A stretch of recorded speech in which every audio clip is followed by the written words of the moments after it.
Good evening, everyone, and welcome to our weekly Torah studies class, 30 minutes, a Torah study.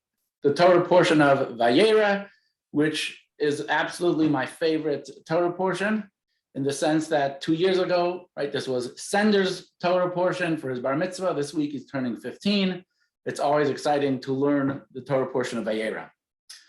So in the Torah portion, Sarah, Abraham's wife, is kidnapped by Avimelech, who's the king of the Philistines. Shortly after, he realizes this is a huge mistake. God clearly is on the side of Sarah. God is on the side of Abraham, but he doesn't only give her back. He wants to make a peace treaty together with Abraham. Now, Abraham inserts an unusual clause into the peace treaty that has to do with the ownership of a well. So let's look at this verse from this week's Torah portion. It says, Abraham took flocks and cattle and gave them to Avimelech, and they both formed the covenant. Abraham placed 7 ewe lambs by themselves. Avimelech said to Abraham, "What are these 7 ewe lambs that you have placed by themselves?" He said, "For these 7 ewe lambs you shall take from my hand, in order that it be to me for a witness that I dug this well." So Abraham, while making this treaty with the king of the Philistines, felt that it's important that he include within this peace treaty ownership rights to this particular well. Now, the Zohar has an interesting comment to make on the significance of this well. The Zohar says, 3 things exist as witnesses to serve as testimony.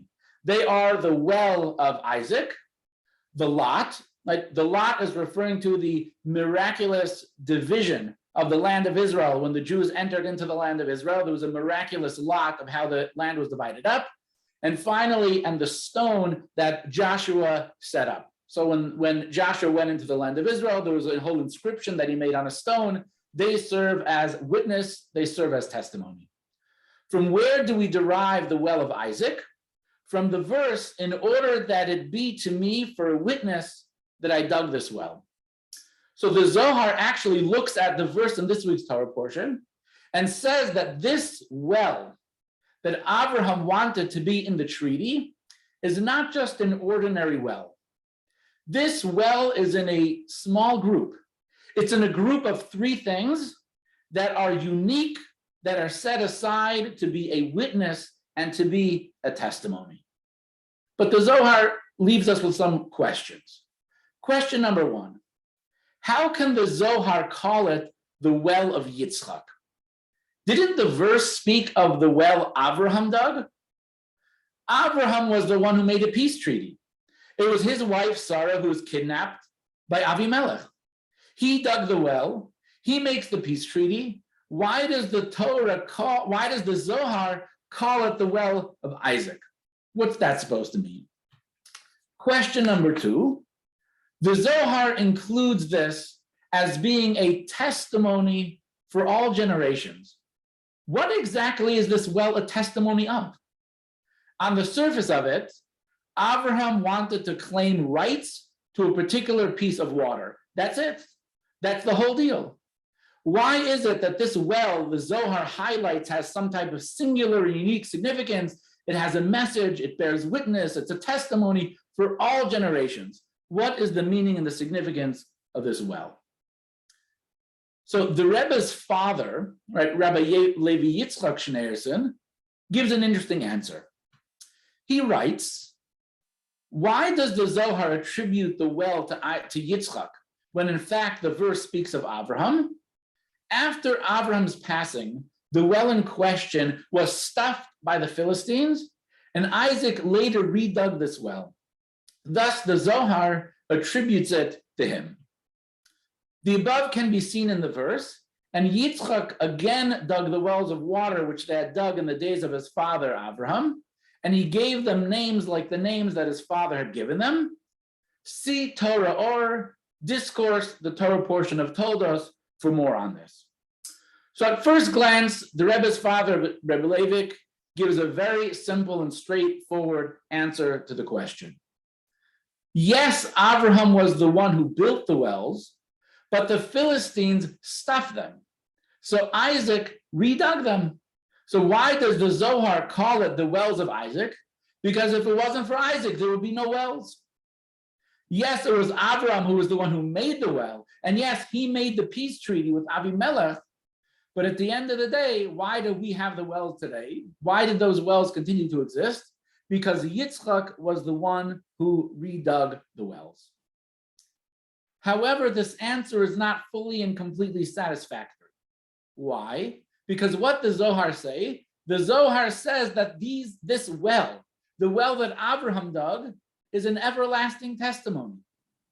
How is the well an everlasting testimony if Yitzchak is the one who had to re-excavate it? How could the well of Abraham, which was stuffed up by the Philistines, be considered to be some type of eternal well that serves as a testimony when in fact it actually was quite short-lived? And then of course we still need to answer the question, how does this well serve as any type of testimony, as any type of witness for us at all? So this is one of those scenarios where Rebbe Leivik in his answer says, you want some more information, you got to see more Torah or? That's what we're going to do, right? We need to go to the see more to get to the bottom of this question. So if you look where Rebbe Leivik sent us to see more in the book Torah or, it describes that Avraham and Yitzchak, yes, father and son, but very different personality, very different character, and had a completely different style of serving Hashem. The result of the style that Avraham had in serving Hashem was that the well got stuffed up by the Philistines. The result of the style of Yitzchak serving Hashem was that the well was able to be redug, and they were not able to be stuffed up again, right? They were able to persevere. Look what the Alter Rebbe writes in Torah or. Our sages tell us to behave in a manner that makes the name of heaven beloved. This means to make godliness more manifest in this world. This then is what inspired Abraham's hospitality. He would wine and dine pagans so that afterwards he could teach them about God's greatness by instructing them to thank God and no one else for their food. This type of influence is known as drawing down from above to below. Isaac, Yitzchak, by contrast, was a well digger, representing a different type of influence by which the very reality that previously concealed godliness is shown to be itself godly. A parable for this is a hole bored into apparently dry earth, but which after digging reveals itself to be filled with water. Now Abraham also dug wells, but they were stuffed and did not last. It was none other than Yitzchak who dug them anew. He ensured that his father's flow would no longer be stopped. So let's try to appreciate what is it that the Alter Rebbe is trying to tell us about the difference between Abraham and Yitzchak, how they served Hashem, and why that resulted in the well being stuffed or being redug. So what do we know about Abraham? Abraham was an extrovert. Abraham was a people person. He ran after people. He chased down people. He was good on the phone. He was good on text. He was good on social media. Abraham knew how to reach out to people. That's what he was about. Abraham was a person who was full with love. Love of God, love of people, love of kindness. His life was permeated by an extroverted, bubbling personality that was completely full of love. Abraham was a giver. He wanted to do good for people. He wanted to share with people. At a young age, in growing up in a completely pagan atmosphere, in a completely pagan culture, he recognized the truth of God, the love of God, the mission and the purpose of life, and all he wanted to do is to share it with other people. And he was confident that if he did so with love, if he reached out with love, with all of his heart, if he provided for people's physical needs, for people's spiritual needs, they would be receptive, they would respond. Abraham was the extrovert, he was a lover, and he was giving. This is what Abraham was all about. Now, what about Yitzchak? Yitzchak was an introvert, right? Yitzchak was not running to meet people, to call people, to speak to people. His character was a little bit more reserved. He did not love God any less, absolutely not, right? But his character, his makeup, his nature was very different than Abraham, right? He wasn't the charismatic speaker, leader who ran after people. His focus when it came to serving Hashem was to be disciplined. It was to look inward, not outward, to dig deep within your own character, to dig deep within your own mind, within your soul, to look at your emotions. He was a selective person. He didn't just try to share the truth of Torah and mitzvahs to every person who walked by. He wasn't just indiscriminately sharing, giving, talking. He was very particular as to who he shared ideas of Torah with, how he shared the ideas of Torah with, and when. So Yitzchak represented a completely different style. He was an introvert. His focus was more on personally being a disciplined person, and he was very selective in who and how he did his outreach responsibilities. What did Abraham and Yitzchak have in common? They had in common that they dug wells. The Torah tells us Abraham dug wells, and the Torah tells us that Yitzchak dug wells. Now, what does digging wells represent? So the symbolism on a very practical level, digging a well means you dig down into the dirt to uncover something that you don't see on the surface, a fresh spring. This is what digging wells represents. A digging well means you are uncovering a fresh spring from under the earth. But if we want to look at it from a more spiritual perspective, what is the spiritual counterpart to Abraham and Yitzchak digging wells in their life? The goal was to uncover latent goodness within people. Why did Abraham reach out to people? He wanted to uncover latent goodness within them. Why did Yitzchak reach out to people? Also, he wanted to uncover latent goodness within them. However, there's a big difference, right? The difference is that the result of Abraham's digging his wells were they ended up being stuffed. However, the result of Yitzchak digging his wells was that the water continued to flow. Now, the question, of course, is, what was wrong with Abraham's wells? Abraham, fabulous guy, first Jew, right? The father of all the patriarchs, loving, caring, giving, charismatic, reaching out in every possible way. What was wrong with his wells? Why is it that his wells got stuffed and Yitzchak, with a completely different personality, his wells persevered? But we're not just talking about wells. We're talking about a spiritual perspective as well. How come Abraham, with all of his outreach, with all his charisma, love, and giving, yet when he passed away, all of his success melted away, faded away, disappeared? It was short-lived. There was no continuity past Abraham, right? His wells became stuffed. Not only did they become stuffed, his wells became the opposite of what he intended. He dug the wells to be a source of water, and they ended up shoving the water deep back in the earth. So what happened? What happened to Abraham, and what is Yitzchak's secret? The key to understanding the problem is to understand who were the ones that were responsible for stuffing up the wells of Abraham. The Pelishtim, the Philistines.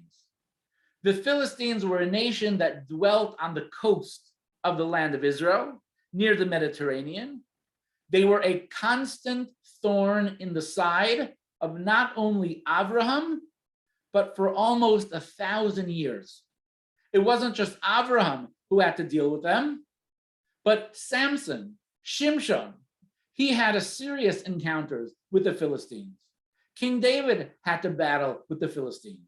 So they represent not just a physical force that battled the Jewish people, but a spiritual force that has been battling against the Jewish people.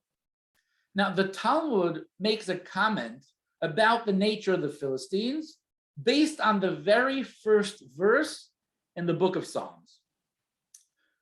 The first verse of the book of Psalms of Tehillim says, "Praiseworthy is the person who does not follow the counsel of the wicked, neither does he stand in the way of sinners, nor sit in the company of scorners."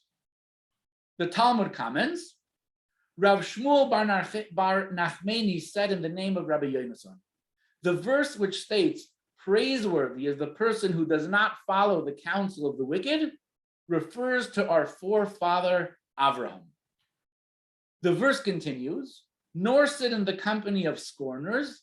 This means that Abraham did not sit in the company of the Philistines because they were scorners and engaged in jest and buffoonery, as it is stated with regard to the Philistines in a later period. "And it came to pass when their hearts were merry that they said, 'Call for Samson that he make us sport.'" So let's try to understand the difference between Abraham and the Philistines. Now, we explained that what was Abraham all about?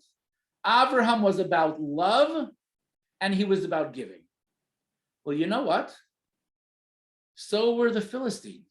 The Philistines were all about love and they were all about giving.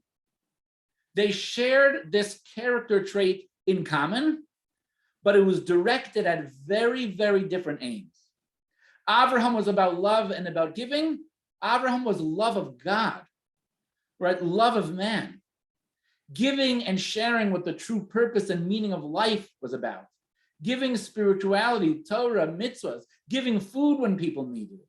This was what the love and the giving that Abraham was all about, and he so wanted to share. The Philistines, their love and giving has a totally different purpose. The Philistines had a powerful love. It wasn't for a love of God. It was a love of self. It was a love of materialism. It was a love of physicality. They loved to give. They loved to give in. They loved to give in to every lust, to every attraction, to every desire, to every form of entertainment that they possibly could give in. This is what the Philistines were about. Because of the fact that Abraham was about love and giving, and the Philistines were about love and giving, they had the potential to attract the same audience. People who are attracted to love and who are attracted to giving, that environment is fun. It's enjoyable. It's entertaining. You might find it meaningful. So the same type of people that were receptive to a charismatic extrovert like Abraham were also going to be susceptible to the message of a charismatic extrovert like the people of the Philistines. If a person is looking, right, for joy and for love and to share in things of this nature, it's very easy to be distracted by a slightly different message. And they were ultimately corrupted. Abraham created what you might call a feel-good Judaism atmosphere, where every element, every practice of Judaism made you feel good. It was part of an experience that made you feel good. The whole attraction to Abraham was that it was feel-good Judaism. The downside, the challenge is, it might make you susceptible to wanting to feel good. And there are many things in this world that could make a person feel good, from the physical and the material perspective. And the Philistines had a lot of love, and they loved to give, and they loved to share, and they were extroverts. And the same personality that was attracted to Abraham could have gotten distracted and corrupted by the Philistines as well. And this is the symbolism behind why it was that they stuffed up the wells of Abraham, specifically with earth. Because this is what the Philistines represent, and this is what the Philistines do to people. And they filled the wells with earth. Earth is the ultimate representation of coldness, self-centeredness, and the flat-out refusal to budge from one's comfort zone for another. This behavior stems from debauchery and scoffing towards anything spiritual.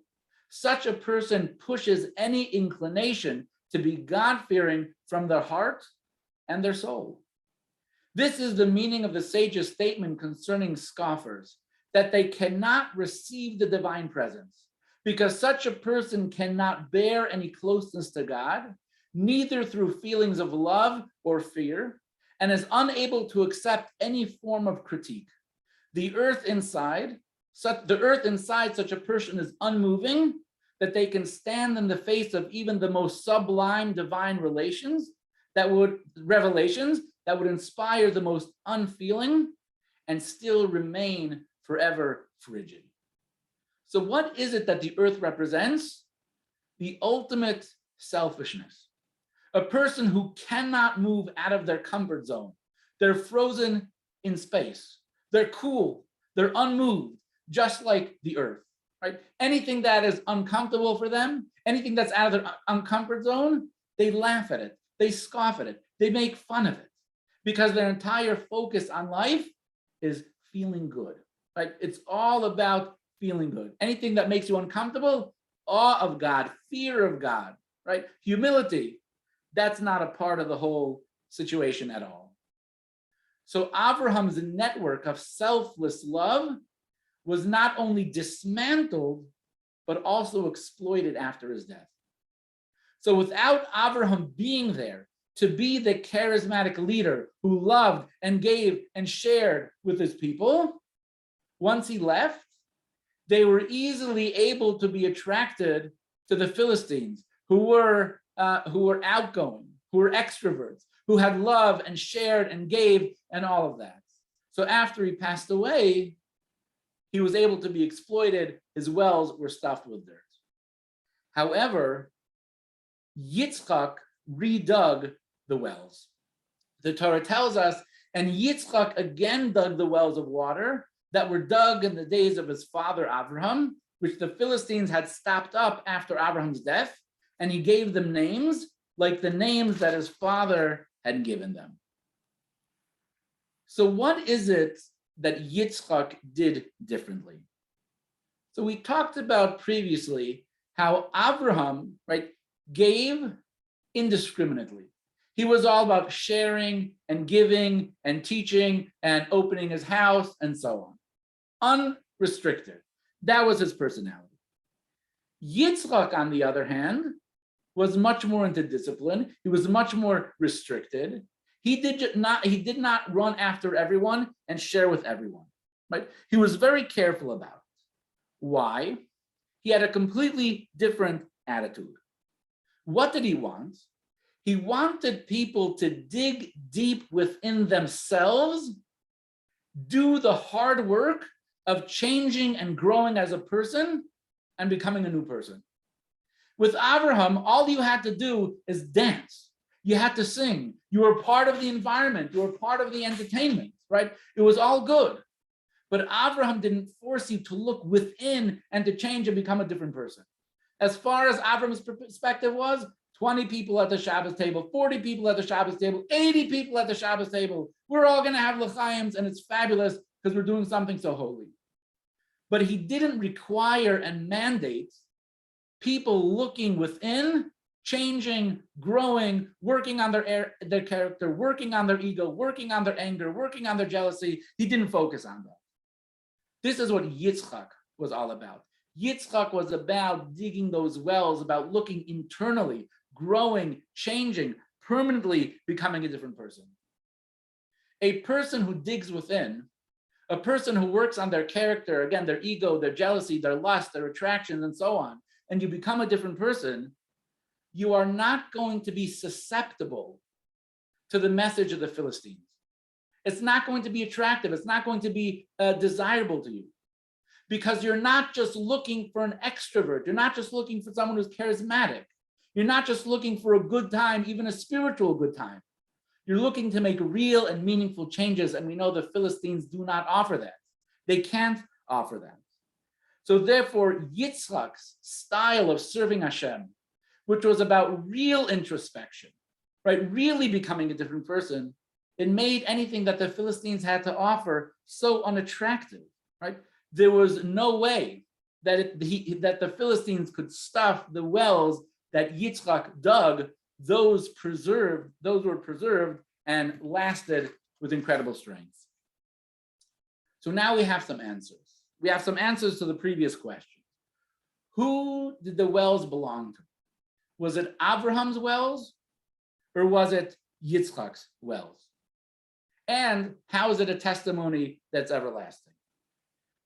We can now understand why Abraham's wells were stuffed by the Philistines, where when Yitzchak went ahead and redug them, they were no longer stuffed. When Abraham's approach of love and joy is paired with Yitzchak's effort of humility, discipline, and restraint, it is no longer possible for any negative forces to feed off it. Thus, the wells lasted forever. So whose wells were they? They were Abraham's wells. Because what is Judaism meant to be? What should it be? It's about love, it's about giving, and it's about being loving and giving indiscriminately, and it's about being extroverted and reaching out to every person. Judaism is about joy, and it's about happiness, and so on. However, the only way to preserve that Judaism, the only way to ensure that it's going to be passed down to the next generation, the only way to preserve that the Jewish people in your Judaism will be an everlasting testimony and a witness is to mix in and to make sure you have some of the humility of Yitzchak as well. There has to be some of that discipline. There has to be some of that restraint. There has to be some of that introspection. Abraham, together with Yitzchak's wells, that becomes the everlasting testimony. That's the secret to Jewish survival and Jewish transformation and to the next generation.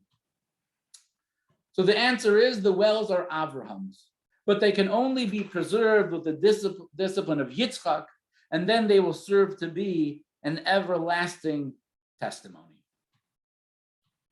The Rebbe writes, according to the above explanation, it's understood that the wells that Abraham dug are still very much his, even after the Philistines stuffed them, and Isaac had to dig them anew. Nevertheless, they're mainly considered Abraham's wells, the service of God through love and joy. In fact, Yitzchak's contribution, being God-fearing and committed, was precisely in order to protect and ensure the endurance of a holy love and joy. Thus, the well is attributed to Yitzchak because for Abraham's divine service to endure, one needs to incorporate the service of Yitzchak. Now, this is such a powerful and beautiful message because Judaism is meant to be done joyfully in an atmosphere with 10, 20, 30, 40, 50 people around a Shabbos table and having l'chaims and all of the good things that brings, right? We are attracted to that, right? We enjoy that.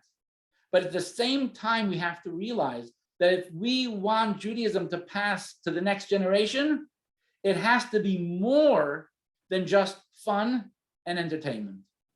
We have to work on ourselves.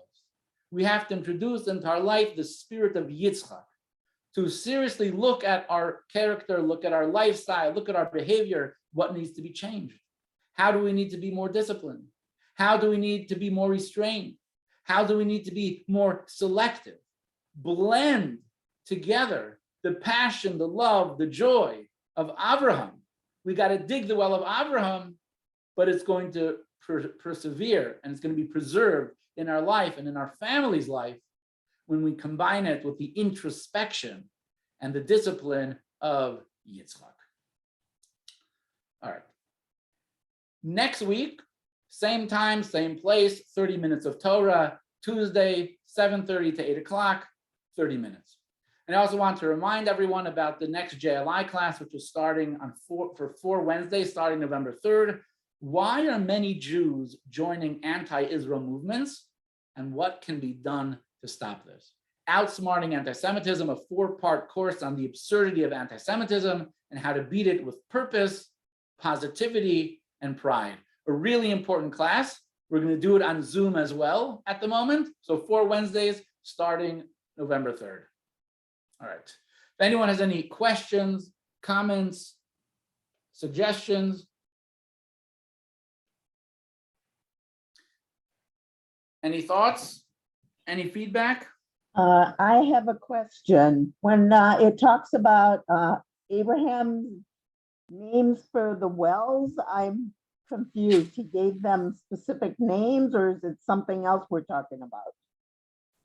So Abraham named the wells. So when Yitzchak redug the wells, he didn't give new names. He used the same names of the wells that Abraham dug. So he wasn't so much claiming them for himself, but he was saying the wells that my father dug, these are those very same wells with the same names, and they are continuing on through me. He viewed it as a continuation as opposed to a new thing. So it was like based on a location or something, the well of this or the well of that, or I don't know. I'm offhand, I'm not sure exactly what the names of the wells are. I do believe that there is a place in the Torah that does actually list some of the names of some of the wells, but offhand, I do not remember. It's a great question. Does it say how many wells he dug? I do not remember offhand. Okay. I'm not saying no. I don't remember. Okay. Thank you. All right. Anyone else? All right. Thank you so much for joining us for 30 minutes of Torah. Look forward to seeing you all soon. Have a fabulous night. Thank you, Thank you. Rabbi. Thank you, Rabbi. You're very welcome. Thank you. Thank That's you. very good. Thank you, Bye. Rabbi.